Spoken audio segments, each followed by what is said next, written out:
안녕하세요. 경자입니다. 경자스톡이라는 채널을 만들고 처음 말씀드리는 오리지널 컨텐츠인데요.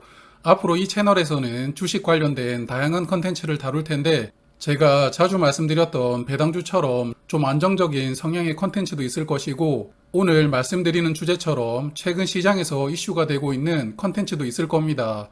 잘 걸러서 들어주시기를 바라면서 성공 투자로 연결하시기를 바라겠습니다. 자, 오늘은 태조 이방원이라는 주제로 가볍게 말씀을 드려보겠습니다. 요즘에 언론 기사에서도 태조 이방원이라는 단어가 많이 나옵니다.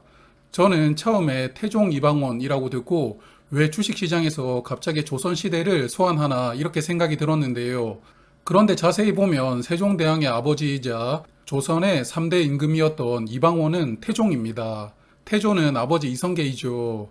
그래서 태조 이방원은 아버지와 아들이 합쳐진 신조어라고 볼 수가 있는데요. 그래서 태조 이방원은 역사와는 전혀 관계가 없고요. 화면 보시는 태양광, 조선, 2차 전지, 방산, 원전 이 5개 섹터가 시장의 주목을 받으면서 주가가 많이 상승을 했다고 합니다. 그래서 이 5개 섹터를 합쳐서 태조 이방원이라고 부르고 있는데요. 작년에는 비빅이라고 해서 배터리, 바이오, 인터넷, 게임 이 4개 섹터가 뜨거웠죠. 최근에 태조 이방원이 그 바통을 물려받는 것으로 보입니다. 비빅에서 배터리가 2차 전지를 의미하는데요. 시간이 흘러도 2차 전지만은 여전히 시장의 중심에 서 있습니다. 그래서 사실 이렇게 뉴스 기사에까지 언급이 될 정도면 단물은 어느 정도 빠지고 있다고 보입니다만 그래도 우리는 트렌드에 민감한 사람들이죠. 그래서 다들 알고 있는 태종 이방원을 나만 모르면 안 되니까요. 제가 각 섹터별로 대표 종목을 2종목씩 뽑았습니다. 마침 지금 기업들이 2분기 실적을 발표하는 시즌이거든요. 그래서 대표 종목들 올해 상반기 실적도 같이 체크를 해보겠습니다. 먼저 태양광부터 보겠습니다. 요즘에 주목받는 이유는 2차 전지와도 연결이 되어 있는데요. 작년에 미국의 바이든 대통령이 취임을 했을 때부터 추진해왔던 오래된 법안이 이제 통과를 앞두고 있습니다. 인플레이션 감축 법안인데요. 이 법안은 빠르면 이번 달에 통과될 수도 있다고 합니다. 법안의 핵심 중 하나가 탄소 배출량을 줄이는 것이 목표인데요. 그래서 친환경 사업에 대해서 지원책이 포함되어 있습니다. 태양광이나 2차전지 쪽으로 세제 혜택이나 보조금이 지급될 것이라는 전망이 나오고 이것이 주가에 반영되고 있다고 생각이 됩니다. 제가 뽑은 태양광 대표 종목은 하나솔루션과 OCI입니다. 7월부터 지금까지 주가 변동폭이 어땠는가에 대해서 볼 텐데요. 하나솔루션은 약 40일 동안 주가가 16% 상승을 했고 OCI는 반대로 17% 하락했습니다. 태양광 대표 종목이 단기간에 주가가 반대로 갔다는 것이 좀 특이한데요. 그리고 태양광 소재나 발전 관련된 소형 종목들도 많지만 저는 대형 종목들 중심으로 대표 종목을 선택했다는 것도 참고해 주시면 감사하겠습니다. 화면은 2종목의 일봉 차트인데요. 하나솔루션도 7월 중순까지 하락하다가 7월 28일에 20% 정도의 급등이 나왔습니다. 그리고 최근 흐름은 급등 후에 숨고르기를 하고 있다고 보이는데요. OCI도 7월 중순까지는 하락하다가 반등이 나왔지만 그 반등폭이 하나솔루션에 비해서는 상당히 약했습니다. 그래서 OCI는 6월 말 고점 대비 현재 주가가 19% 정도 빠져 있는 상황입니다. 그럼 실적을 보겠습니다. 먼저 하나솔루션인데요. 올해 상반기와 전년 상반기를 비교를 해봅니다. 매출은 약 1조 원이 증가했는데 영업이익은 소폭 감소했는데요. 그리고 순이익이 대폭 감소를 했는데 전년도 순이익이 영업이익보다 많았죠. 아마도 전년에는 일회성 이익이 반영이 되었던 것 같아요. 여하튼 매출이 늘어나는데 이익이 줄었으니까 성적이 좋았다라고 보기는 어려운데요. 화면 보시는 우측이 올해 컨센서스입니다. 컨센 기준으로 순이익은 전년보다는 약간 더 늘어나는 것으로 전망이 되고 있으니까요. 이 종목도 하반기 실적은 그럭저럭 괜찮을 것으로 봅니다. 이번에는 OCI인데요. 매출과 이익이 모두 50% 이상 큰 폭으로 상승을 했습니다. 그래도 주가 흐름이 좋지 못했는데요. 아마도 OCI는 태양광 기초 소재인 폴리실리콘을 만들고 있는데 이 재료가 최근에 가격이 급등을 했다고 합니다. 그래서 중국이 개입한다는 우려가 주가에 영향을 주고 있다고 하는데요. 이 종목 컨센을 보면 올해 순이익은 전년과 비슷할 것으로 전망됩니다. 그래서 상반기만 보면 실적이 크게 늘어났지만 하반기는 전년보다는 약간 부진할 수 있겠다 이런 생각이 듭니다. 다음 섹터는 조선인데요. 중후장대한 사업인데 최근에 다시 사이클이 돌아오고 있기 때문에 기대를 받고 있습니다. 국내 조선 픽3는 현재 올해 수주 목표의 85%를 달성했다고 하는데요. 올해 초까지만 하더라도 원자재 가격 인상이 이익을 훼손시킨다는 우려가 있었는데 최근에는 전쟁 영향으로 계약 해지나 대금 지급을 받지 못하는 사례도 나오고 있다고 합니다. 이 부분도 단기적인 리스크라고 볼 수 있겠습니다. 조선 섹터의 대표 종목은 현대중공업과 삼성중공업입니다. 여기에 대우조선해양까지 포함하면 빅3라고 부르죠. 하지만 대우조선은 최근에 좀 어렵죠. 그래서 삼성중공업을 선택을 했는데요. 두 종목 모두 7월 이후 주가는 마이너스를 보여주고 있습니다. 현대중공업은 마이너스 4%, 삼성중공업은 마이너스 2%입니다. 두 종목 일봉 차트를 보면 차트 흐름이 비슷합니다.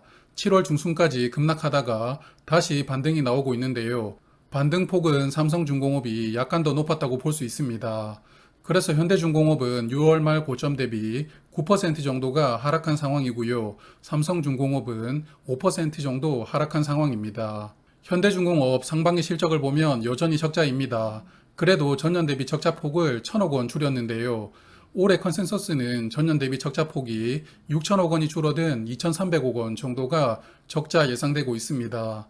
그래서 올해도 흑자 전환은 어렵겠지만 내년부터는 흑자가 가능하지 않겠나 생각이 되는 상황이고요. 삼성중공업도 마찬가지입니다. 상반기는 적자였지만 그래도 전년 대비 이익을 큰 폭으로 개선을 했습니다. 컨센 기준으로 보면 전년 대비 순이익은 1조 원이 개선되는 것으로 전망되는데요. 현대중공업과 마찬가지로 이 종목도 내년에는 흑자를 바라볼 수 있는 기대감이 주가에 조금씩 반영되고 있다고 생각이 됩니다. 자, 이제 세 번째 섹터 2차전지입니다. 최근 2년 동안 여전히 사랑받고 있죠. 2차전지 종목들도 무수히 많습니다. 그래도 대표 종목으로는 세일 완성품을 만드는 LG엔솔 그리고 삼성 SDI라고 뽑아보았는데요. LG엔솔은 7월 이후 주가는 28% 상승했고 삼성 SDI는 20% 상승했습니다. 둘 다 시가총액 10위 안의 거대한 종목들인데 정말 엄청난 상승이 나왔다고 봅니다. 화면의 일봉 차트를 보면 두 종목 흐름이 비슷한데요. 7월 초부터 주가가 계속 랠리를 하고 있죠. 다만 LG엔솔은 중간에 6개월 확약이 해제된다라는 이슈로 주가가 살짝 눌렸지만 전혀 영향 없이 주가가 상승했다는 것도 인상적입니다. LG엔솔 실적을 보면 상반기는 조금 실망스러웠는데요. 매출은 전년과 비슷했지만 이익은 크게 줄었습니다. 아무래도 상반기가 전쟁 영향으로 원자재 가격이 급등했고 공급 문제가 영향을 주었다고 보이는데요. 그래도 올해 컨센은 전년보다 약간 늘어난 9,700억 원 정도 이익이 전망되고 있습니다. 그래서 하반기는 꽤 좋은 실적이 기대가 된다고 봅니다. 반면에 삼성 SDI는 상반기부터 실적이 날았는데요. 매출은 40%가 늘어났고 이익은 76% 증가되었습니다. 오히려 최근 주가 상승이 실적이 제대로 반영되고 있는 것이 맞을까 이런 생각도 드는데요. 아무래도 2차전지 시장에서는 LG엔솔보다는 기대감이 떨어진다라고 볼 수 있기 때문에 주가에 그런 부분들이 영향을 주는 것 같습니다.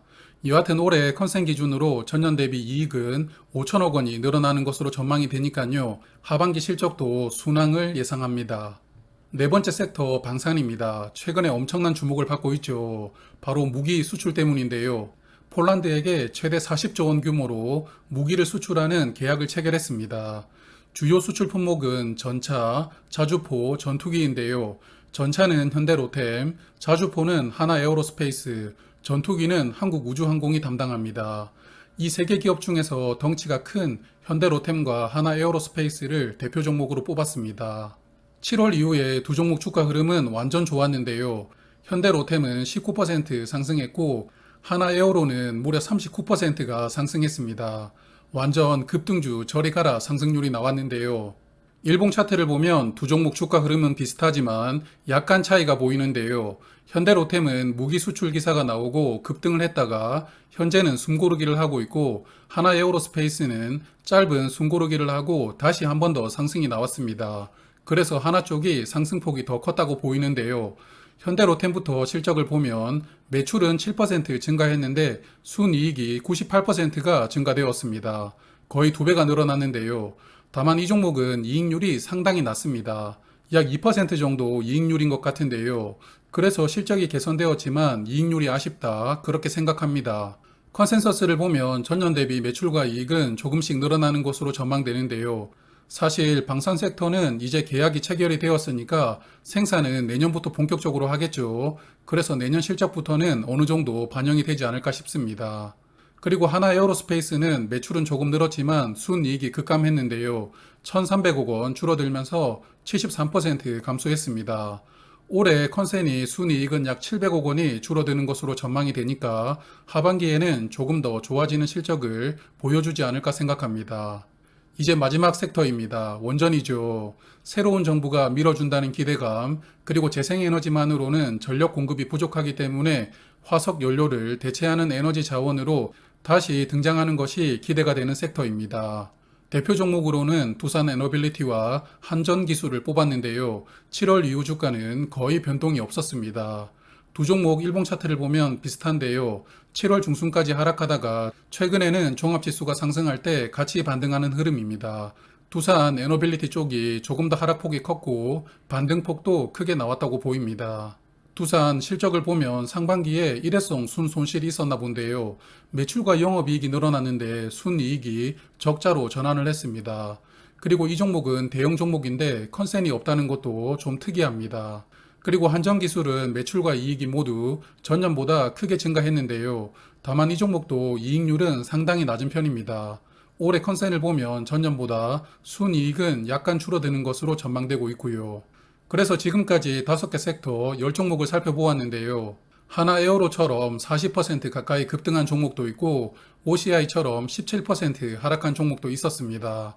그러므로 주목받고 있는 섹터라고 하지만 그 안에 모든 종목들이 급등이 나온 것은 아니다라고 볼 수 있는데요.